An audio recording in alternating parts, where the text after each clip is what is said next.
In order to find out where the treasure might be buried far below ground, the team is trying to locate a flood tunnel and follow it back to the money pit area. They are searching for something that was constructed by humans, and they currently find a board at the water level. They are interested in learning who constructed this structure. A board is discovered at the water level, and researchers or original depositors are searching for something that is out of place in the area. They are searching for anything unusual in the area, and they are searching for something that is out of place despite the current circumstances. Before they begin excavation, they will seize a large board that has been discovered. There is also a beam that is thicker than it is here, but not uniformly thick. With the various blends, Emma will be immensely useful in defining a decade or decades. It is thrilling to think that something here might speak eloquently to what happened here. If the team can confirm that this concrete was made in the 1960s, it would probably mean that it was made by the rest of the family. Their efforts to find the alleged flood tunnel that feeds seawater into the money pit could soon pay off. The team discovers a huge beam that is evidence of work done by human hands and could represent previously unknown work. Later that afternoon, Craig Tester and Mary Lagena join them in the war room via video conference. In order to solve the mystery for everyone who has come before them, Rick Lagena and the other team members are working to locate a flood tunnel in the money pit area. They are also searching the area for anything unusual, and they are eager to see what they discover. Arco-metallist. At Smith's Cove, Emma Culligan recently found enormous slabs of concrete that were made of a straightforward cement mix. When the concrete was examined with an X-ray diffraction equipment, XRD, it was shown to contain a Portlandite trace, placing it in the Portland cement group. Portland cement is the most widely used type of cement in contemporary building, frequently combined with water, sand, and gravel. In Canada, Portlandite is found in just 2 places.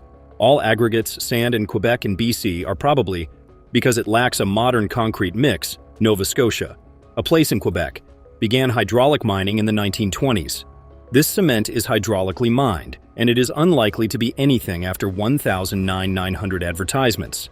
Because it directly affected the water flow, the Restalls believed that the location to block off the flood tunnel was the reason they sought to cement it. The vertical shafts finding at Smith's Cove attest to the existence of the flood tunnel system and the placement of the Restalls.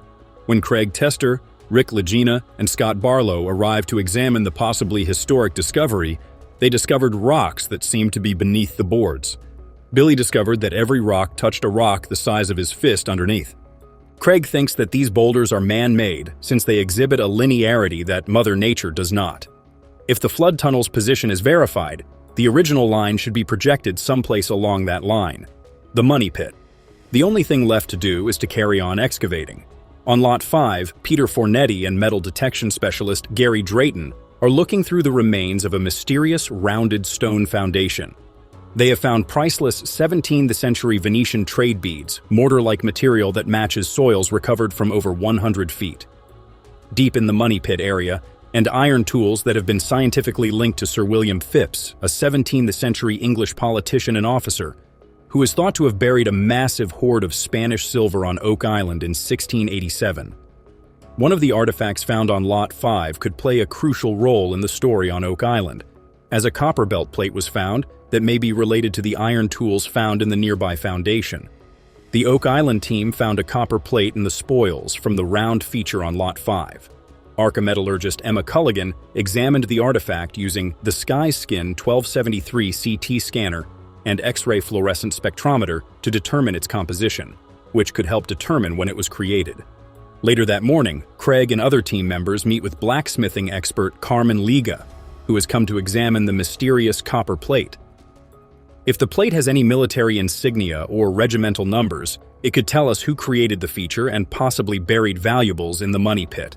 The copper alloy, which is made up of copper, zinc, iron, lead, and arsenic, is thought to have existed for more than a century before the money pit was discovered.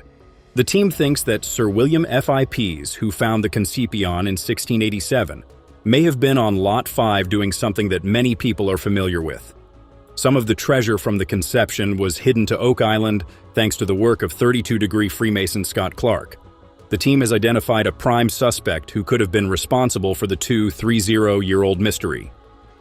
After recovering more than 34 tons of the valuables from the renowned Spanish treasure wreck known as the Concepion, which sank off the coast of the Dominican Republic in 1641, Sir William Phips, an English politician and naval captain, returned to the wreck with the assistance of Captain Andrew Belcher, a Freemason, who brought less than 5 more tons of treasure to the English crown.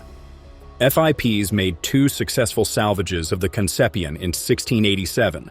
Clark is adamant that Baylor and his associates were moving valuables from the Concepcion to the Oak Island region. In addition to explaining who built the vault in the swamp where former landowner Anthony Graves may have found a cache of Spanish silver, if the team can demonstrate that Sir William Phips and Andrew Belcher are related to the rounded feature on Lot 5, it may also reveal who made the Eye of the Swamp as a covert calling card.